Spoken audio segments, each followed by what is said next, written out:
ओम शांति। आज हम बाबा के 4 जुलाई 2020 के मधुर महावाक्य सुनते हैं। आज की मुरली में बाबा ने हम बच्चों को विशेष शिक्षा यही दी है कि बच्चे, तुम्हें अपनी कर्मेंद्रिय के ऊपर बहुत ध्यान देना है।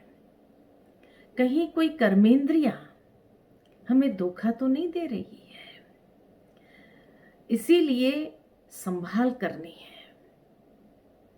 साथ ही साथ बाबा ने कहा कि एक आदत कभी हमें अपने जीवन में आने नहीं देना है, और वो आदत कौन सी है? वो आदत है कि कोई भी चीज छिपा करके, चाहे आसक्तिवश कोई भी चीज खाने की हो, पहनने की हो, या कुछ अपने आप में एक स्वार्थवश कोई चीज हो, तो छिपा करके न कोई चीज उठानी है, न स्वीकार करनी है, न छिपा करके मन के अंदर भी कोई बात रखनी है। कोई भी ऐसी बात हो तो भी बाबा को सुना देना है। तो बाबा की आज की शिक्षा भरी मुरली हम सभी सुनते हैं। ओम शांति। मीठे बच्चे, ऊंच बनना है तो अपना पोता मिल रोज देखो। कोई भी कर्मेंद्रियां धोखा न दे। आंखें बहुत धोखेबाज है, इसमें बहुत संभाल करो। आंखें बहुत धोखेबाज है, उसमें संभाल करो। प्रश्न है, सबसे बुरी आदत कौन सी है? उनसे बचने का उपाय क्या है? उत्तर है, सबसे बुरी आदत है जबान का स्वाद। कोई अच्छी चीज देखी तो छिपाकर खा लेंगे। छिपाना अर्थात चोरी। चोरी रूपी माया भी बहुतों को नाक कान से पकड़ लेती है। इससे बचने का साधन, जब भी कहां बुद्धि जाए तो खुद ही खुद को सजा दो। बुरी आदतों को निकालने के लिए अपने आप को खूब फटकार लगाओ। तो ये उपाय बाबा ने हर एक को दिया, जो हमें प्रैक्टिकल जीवन के अंदर आत्मसात करना है। ओम शांति। आत्म अभिमानी होकर बैठे हो, हर एक बात अपने आप से पूछनी होती है। हम आत्म अभिमानी हो बैठे हैं और बाप को याद कर रहे हैं। गाया हुआ भी है शिव शक्ति पांडव सेना। यह शिव बाबा की सेना बैठी है ना। उस जिस्मानी सेना में सिर्फ जवान होते हैं, बूढ़े व बच्चे आदि नहीं। इस सेना में तो बूढ़े, बच्चे, जवान आदि सब बैठे हैं। यह है माया पर जीत पाने के लिए सेना। ये सेना है ही एक रूहानी सेना, माया पर जीत पाने की सेना। हर एक को माया पर जीत पाकर बाप से बेहद का वर्षा लेना है। बच्चे जानते हैं माया बड़ी प्रबल है। कर्मेंद्रियां ही सबसे जास्ती धोखा देती है। चार्ट में यह भी लिखो कि आज कौन सी कर्मेंद्रिय ने धोखा दिया। आज फलानी को देखा तो दिल हुई इनको हाथ लगाए, यह करे। आंखें बहुत नुकसान करती है। हर एक कर्मेंद्रिय देखो कौन सी कर्मेंद्रिय बहुत नुकसान करती है। सूरदास का भी इस पर मिसाल देते हैं। अपनी जांच रखनी चाहिए। आंखें बहुत धोखा देने वाली है। अच्छे अच्छे बच्चों को भी माया धोखा दे देती है। बल सर्विस अच्छी करते हैं, परंतु आंखें धोखा देती है।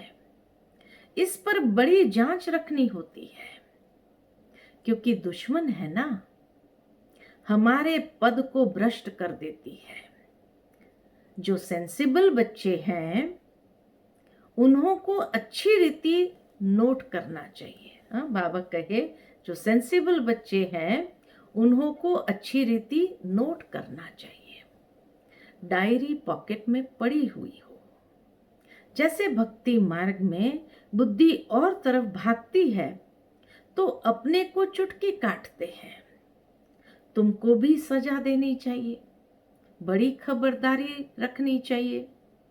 कर्मेंद्रियां धोखा तो नहीं देती है, किनारा कर लेना चाहिए, खड़ा होकर देखना भी नहीं चाहिए। स्त्री पुरुष का भी बहुत हंगामा है, देखने से काम विकार की दृष्टि जाती है, इसलिए सन्यासी लोग आंखें बंद करके बैठते हैं। कोई कोई सन्यासी तो स्त्री को पीठ देकर बैठते हैं। उन सन्यासी आदि को क्या मिलता है? करके 10-20 लाख करोड़ इकट्ठा करेंगे, मर गए तो खलास, फिर दूसरे जन्म में इकट्ठा करना पड़े। तुम बच्चों को तो जो कुछ मिलता है वह अविनाशी वर्षा हो जाता है, वहां धन की लालच होती नहीं, ऐसी कोई अप्राप्ति होती नहीं जिसके लिए माथा मारना पड़े। कलयुग अंत और सतयुग आदि में रात दिन का फर्क है, वहां तो अपार सुख होता है, यहाँ कुछ भी नहीं। बाबा हमेशा कहते हैं संगम अक्षर के साथ पुरुषोत्तम अक्षर जरूर लिखो। साफ साफ अक्षर बोलने चाहिए, समझाने में सहज होता है। मनुष्य से देवता किए करत न लागी वार, तो जरूर संगम पर ही आएगा ना देवता बनाने, नरकवासी को स्वर्गवासी बनाने। मनुष्य तो घोर अंधियारे में है, स्वर्ग क्या होता है पता ही नहीं, और धर्म वाले तो स्वर्ग को देख भी नहीं सकते। इसीलिए बाबा कहते हैं तुम्हारा धर्म बहुत सुख देने वाला है। उनको कहते हैं ही हेवन, बाबा कहे उनको कहते हैं हेवन, परंतु यह थोड़ी समझते हैं कि हम भी हेवन में जा सकते हैं। किसको भी पता नहीं है, भारतवासी ये भूल गए हैं। हेवन को लाखों वर्ष कह देते हैं, क्रिश्चियन लोग खुद कहते हैं 3000 वर्ष पहले हेवन था। लक्ष्मी नारायण को कहते ही है गॉड गॉडेस, जरूर गॉड ही गॉड गॉडेस बनाएंगे, तो मेहनत करनी चाहिए। रोज अपना पोता मिल देखना चाहिए कौन सी कर्मेंद्रिय ने धोखा दिया। आज बाबा हम बच्चों को अपनी कर्मेंद्रिय के ऊपर सावधान करते हैं। जबान भी कोई कम नहीं है, कोई अच्छी चीज देखी तो छिपाकर खा लेंगे, समझते थोड़ी है कि यह भी पाप है। चोरी हुई ना, सो भी शिव बाबा के यज्ञ से चोरी करना बहुत खराब है। कख का चोर सो लख का चोर कहा जाता है। बहुतों को माया नाक से पकड़ती रहती है। यह सब बुरी आदतें निकालनी है, अपने पर फटकार डालनी चाहिए। जब तक बुरी आदतें हैं तब तक ऊंच पद पा नहीं सकेंगे। स्वर्ग में जाना तो बड़ी बात नहीं है, परंतु कहाँ राजा रानी कहाँ प्रजा। स्वर्ग में तो जाएंगे, लेकिन मुख्य है कि कौन सा पद मिलता है स्वर्ग में। तो बाप कहते हैं कर्मेंद्रिय की बड़ी जांच करनी चाहिए। कौन सी कर्मेंद्रियां धोखा देती है, पोतामिल निकालना चाहिए। व्यापार है ना, बाप समझाते हैं मेरे से व्यापार करना है, ऊंच पद पाना है तो श्रीमत पर चलो। बाप डायरेक्शन देंगे, उसमें भी माया विघ्न डालेगी, करने नहीं देंगी। बाप कहते हैं ये भूलो मत, गफलत करने से फिर बहुत पछताएंगे, कभी ऊंच पद नहीं पाएंगे। अभी तो खुशी से कहते हैं हम नर से नारायण बनेंगे, परंतु अपने से पूछते रहो कहाँ कर्मेंद्रियां धोखा तो नहीं देती है। अपनी उन्नति करनी है तो बाप जो डायरेक्शन देते हैं उसे अमल में लाओ। सारे दिन का पोतामिल देखो, भूले तो बहुत होती रहती है, आंखें बड़ा धोखा देती है। तरस पड़ेगा, इनको खिलाऊं, सौगात दूं, अपना बहुत टाइम वेस्ट कर लेते हैं। माला का दाना बनने में बड़ी मेहनत है। अष्ट रत्न है मुख्य, 9 रत्न कहते हैं, एक तो बाबा, बाकी है 8। एक तो शिव बाबा बीच में, बाकी है 8। बाबा की निशानी तो चाहिए ना बीच में।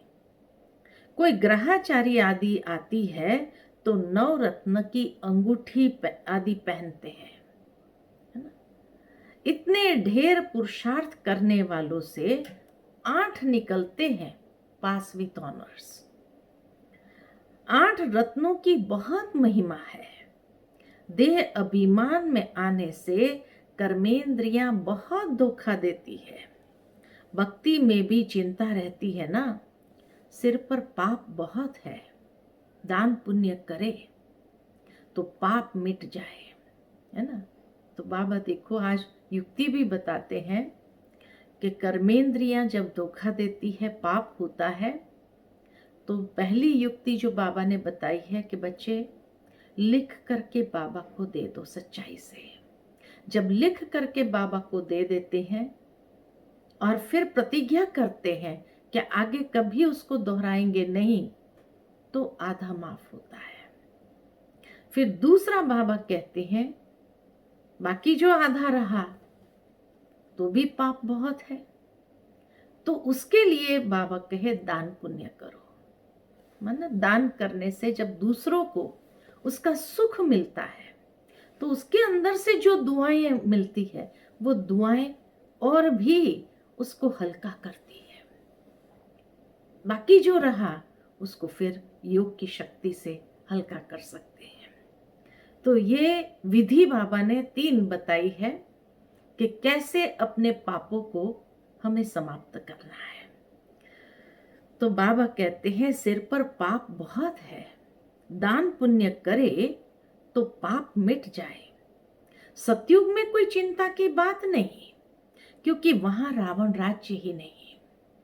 वहां भी ऐसी बातें हो फिर तो नरक और स्वर्ग में कुछ फर्क ही न रहे। तुमको इतना ऊंच पद पाने के लिए भगवान बैठ पढ़ाते हैं। बाबा याद नहीं पड़ता है, अच्छा पढ़ाने वाला टीचर तो याद पड़े। अच्छा भला यह याद करो कि हमारा एक ही बाबा सतगुरु है। मनुष्य ने आसुरी मत पर बाप का कितना तिरस्कार किया है। बाप अब सब पर उपकार करते हैं।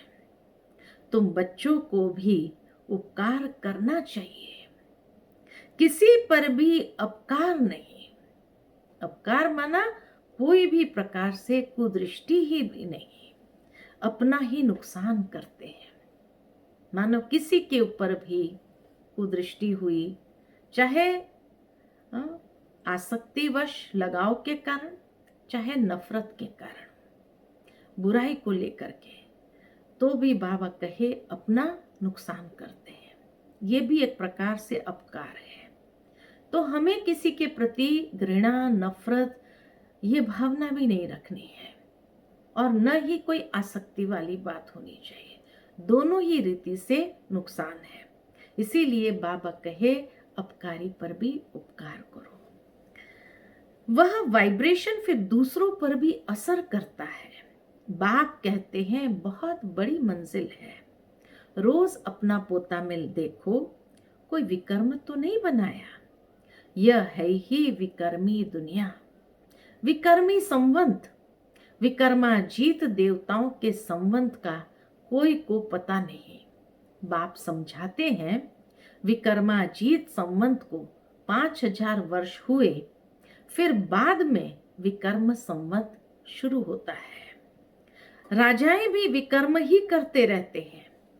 तब बाप कहते हैं, कर्म अकर्म विकर्म की गति मैं तुमको समझाता हूं। रावण राज्य में तुम्हारे कर्म विकर्म बन जाते हैं।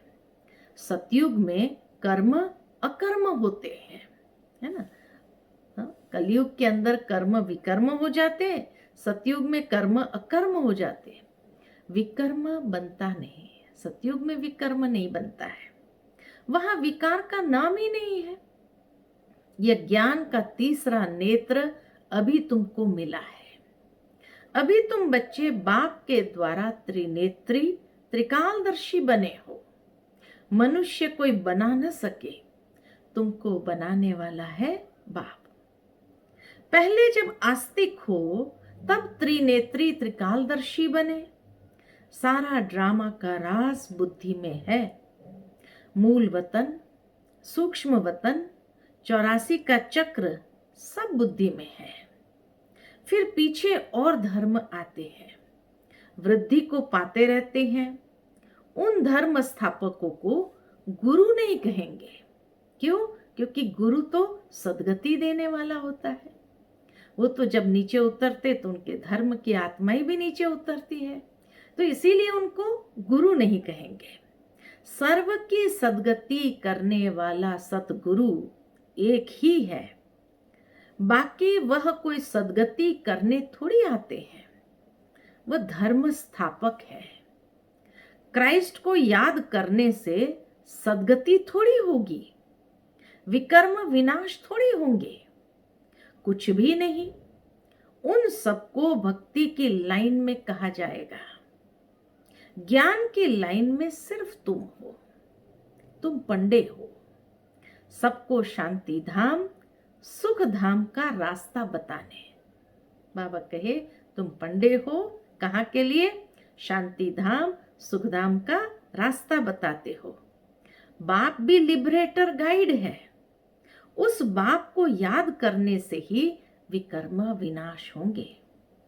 अभी तुम बच्चे अपने विकर्म विनाश करने का पुरुषार्थ कर रहे हो। अभी हम श्रेष्ठ कर्म के बल से और योग बल से विकर्मों को विनाश करने का पुरुषार्थ कर रहे हैं। तो तुम्हें ध्यान रखना है कि एक तरफ पुरुषार्थ, दूसरे तरफ विकर्म न होता रहे। पुरुषार्थ के साथ साथ विकर्म भी किया तो 100 गुना दंड हो जाएगा। जितना हो सके उतना विकर्म न करो, नहीं तो एडिशन भी होगी, नाम भी बदनाम करेंगे। जबकि जानते हो भगवान हमको पढ़ाते हैं तो फिर कोई विकर्म नहीं करना चाहिए। छोटी चोरी या बड़ी चोरी, पाप तो हो जाता है ना। ये आंखें बड़ा धोखा देती है। बाप बच्चों की चलन से समझ जाते हैं। कभी ख्याल भी न आए कि यह हमारी स्त्री है, हम ब्रह्मा कुमार कुमारी है, शिव बाबा के पोत्र हैं। हमने बाबा से प्रतिज्ञा की है, राखी बांधी है, फिर आंखें क्यों धोखा देती है? बाबा कहे याद के बल से कोई भी कर्मेंद्रिय के धोखे से छूट सकते हैं। इतनी पावरफुल याद हो तो बाबा कहे कर्मेंद्रिय के धोखे से छूट सकते हैं। बड़ी मेहनत चाहिए। बाप के डायरेक्शन पर अमल कर चार्ट लिखो। स्त्री पुरुष भी आपस में यही बातें करो। हम तो बाबा से पूरा वर्षा लेंगे, टीचर से पूरा पढ़ेंगे। ऐसा टीचर कभी मिल न सके जो बेहद की नॉलेज दे, लक्ष्मी नारायण ही नहीं जानते तो उनके पिछाड़ी आने वाले कैसे जान सकते हैं। बाबा कहते हैं यह सृष्टि के आदि मध्य अंत का ज्ञान सिर्फ तुम जानते हो संगम पर। बाबा बहुत समझाते हैं, ये करो, ऐसे करो, फिर यहां से उठे तो खलास, भूल गए। यह नहीं समझते हैं कि शिव बाबा हमको कहते हैं। कौन मुझे कह रहा है? परमात्मा मुझे कह रहा है, ये नहीं समझते। हमेशा समझो शिव बाबा कहते हैं इनका फोटो भी नहीं रखो। ब्रह्मा बाबा का बाबा कहे फोटो भी नहीं रखो। यह रथ तो लोन लिया है, यह भी पुरुषार्थी है। यह भी कहते हैं मैं बाबा से वर्षा ले रहा हूं। देखो बाबा की कितनी निर्माणता है, जो बाबा ये कहे कि बच्चे मेरे फोटो नहीं रखो, ये रथ लोन पर दिया हुआ है। मैं भी तो पुरुषार्थ कर रहा हूँ बाबा से वर्षा लेने का, लेकिन अब हम फोटो इसलिए रखते हैं क्योंकि बाबा हमारा आदर्श है कि जिस तरह बाबा ने पुरुषार्थ करके संपूर्णता को पाया, हर पल बाबा की स्मृति रहने से यही मन के अंदर प्रेरणा आती है कि हम भी ऐसा पुरुषार्थ करके नंबर 1 में जाएं। तो इसीलिए हमारे लिए बाबा हमारा प्रेरणा स्रोत है, इसीलिए बाबा का फोटो रखते हैं। कई लोग पूछते हैं क्यों बाबा का फोटो रखते हैं, क्या उसको गुरु समझते हैं क्या? नहीं, गुरु समझने की बात नहीं है, लेकिन वो हमारे आदर्श हैं, तो हर वक्त उनसे प्रेरणा प्राप्त करते हैं। तो बाबा कहे तुम्हारे सदृश यह भी स्टूडेंट लाइफ में है, आगे चल तुम्हारी महिमा होगी। अभी तो तुम पूज्य देवता बनने के लिए पढ़ते हो, फिर सतयुग में तुम देवता बनेंगे। ये सब बातें सिवाय बाप के कोई समझा न सके। तकदीर में नहीं है तो संशय उठता है, शिव बाबा कैसे आकर पढ़ाएंगे? मैं नहीं मानता। मानते नहीं तो फिर शिव बाबा को याद भी कैसे करेंगे? विकर्म विनाश हो ही नहीं सकेंगे। यह सारी नंबरवार राजधानी स्थापन हो रही है। दास दासियां भी तो चाहिए ना। राजाओं को दासियां भी दहेज में मिलती है। यहां ही इतनी दासियां रखते हैं तो सतयुग में कितनी होंगी? ऐसा थोड़ी ढीला पुरुषार्थ करना चाहिए जो दास दासी जाकर बने। बाबा से पूछ सकते हो, बाबा अभी मर जाए तो क्या पद मिलेगा? बाबा झट बता देंगे। अपना पोता में आप ही देखो, अंत में नंबरवार कर्मातीत अवस्था हो जानी है। यह है सच्ची कमाई। उस कमाई में रात दिन कितना बिजी रहते हैं। सट्टे वाले जो होते हैं वह एक हाथ से खाना खाते हैं, दूसरे हाथ से फोन पर कारोबार चलाते रहते हैं। अब बताओ ऐसे आदमी ज्ञान में चल सकेंगे? कहते हैं हमको फुर्सत कहाँ। अरे सच्ची राजाई मिलती है। बाप को सिर्फ याद करो तो विकर्म विनाश होंगे। अष्ट देवता आदि को भी याद करते हैं ना, उनकी याद से तो कुछ भी मिलता नहीं। बाबा बार बार हर एक बात पर समझाते रहते हैं, जो फिर ऐसा कोई न कहे कि फलानी बात पर तो समझाया ही नहीं। तुम बच्चों को पैगाम भी सबको देना है। एरोप्लेन से भी पर्चे गिराने के लिए कोशिश करनी चाहिए। पीछे भी बाबा ने एक बार कहा कि दिल्ली में कैपिटल में पर्चे गिराओ, उसमें लिखो शिव बाबा ऐसा कहते हैं। ब्रह्मा भी शिव बाबा का बच्चा है, प्रजापिता है तो वह भी बाप है, यह भी बाप है। देखो पहले ब्रह्मा बाबा कितना निर्माण हो गया कि मेरा फोटो भी नहीं रखो, मैं भी पुरुषार्थी हूँ, ये रथ लोन पर दिया है। लेकिन शिव बाबा भी कितना रिगार्ड रखते हैं कि बाबा कहे प्रजापिता है तो वह भी बाप है, यह भी बाप है।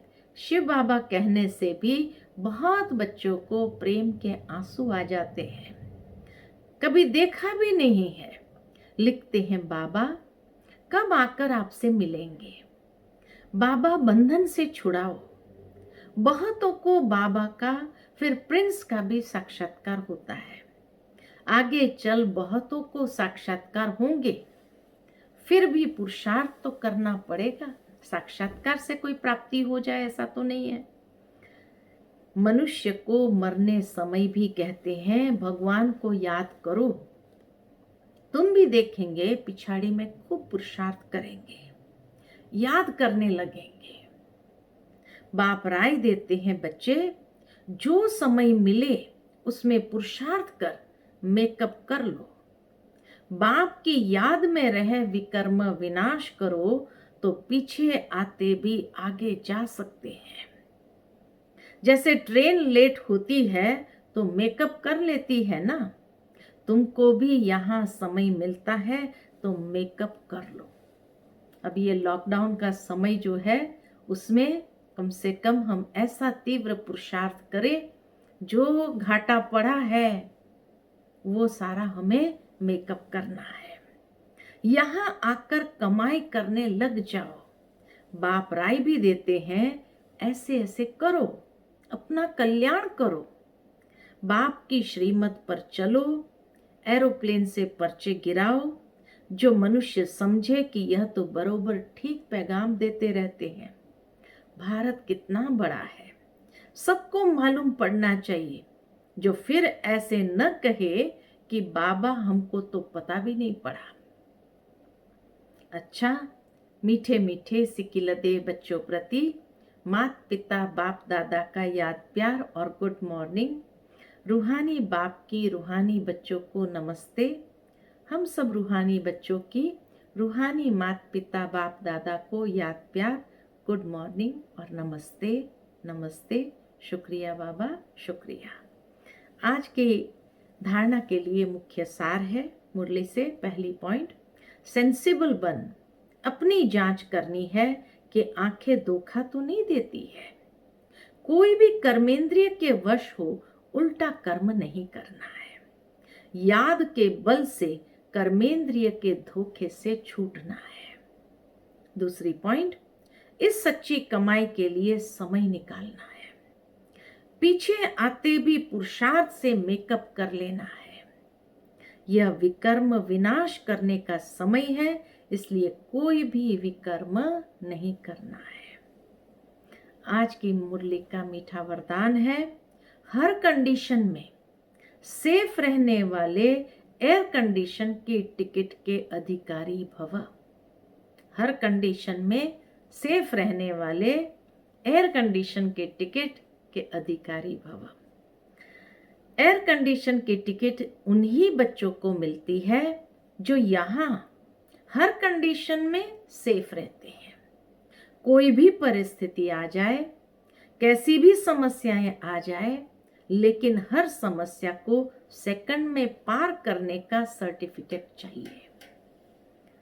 जैसे उस टिकट के लिए पैसा देते हो, ऐसे यहाँ सदा विजयी, 1 सेकंड में पास होना है।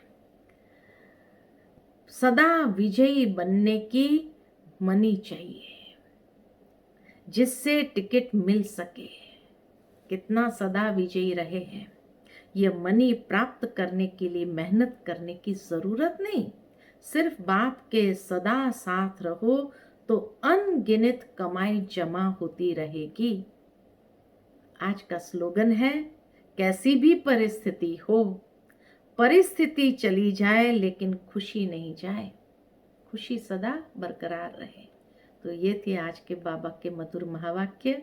और आज की मुरली से हम यही दृढ़ संकल्प करते हैं कि आज सारा दिन हमें अपने ऊपर इतना अटेंशन रखना है कि कोई भी कर्मेंद्रियां हमें धोखा तो नहीं देती है, उसकी जांच करनी है।